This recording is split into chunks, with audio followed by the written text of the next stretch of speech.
All right. Thomas is on the ground in New York and he has also filed a ground report right in front of the United Nations headquarters where the 80th session of the UNGA general debate is taking place. Have a look. Now we're here at the United Nations General Assembly in New York, where leaders from 150 countries gather to push their agendas in front of one another. Now, it has been 80 years since this organization was founded and put forward here in New York. Now, there's a strong sense of urgency here. Urgency and reflection, whether how this is going to be renewed, the United Nations, for the next 80 years.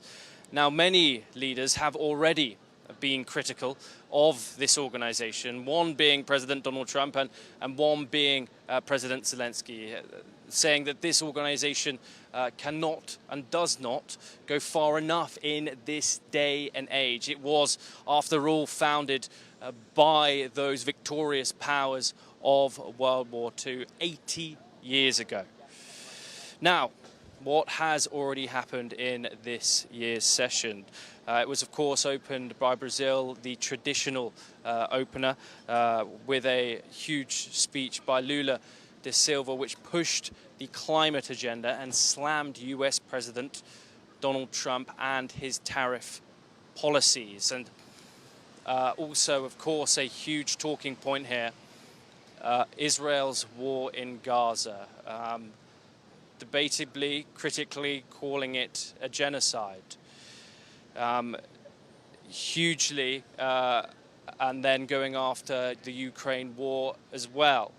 Volodymyr Zelensky also warned the world today in front of the Assembly that Ukraine was only the first target for Moscow and called for stronger security guarantees, particularly from the United States and particularly from the whole United Nations, where he criticized the body as a whole.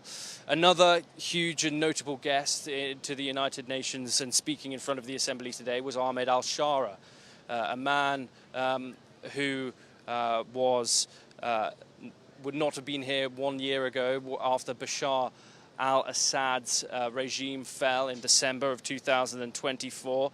He demanded his sanctions were formally lifted by the United Nations. Now, another significant development that has happened here today is that the United Nations has announced plans for an independent scientific panel on artificial intelligence, a major step towards a new and unexpected world that we are going into of artificial intelligence. Now, what is yet to come? 2 days left of this huge meeting of leaders. So we still have the likes of Benjamin Netanyahu to take the stand that of China and Russia, whose foreign ministers and vice president will be speaking in front of the General Assembly and pushing their national agenda forward. High stakes sideline meetings as well on climate, finance, Gaza ceasefire talks, as well as a possible joint initiative on global governance reform. We will, of course, keep you updated here on NewsX World when it comes to it all, here live from the ground in New York.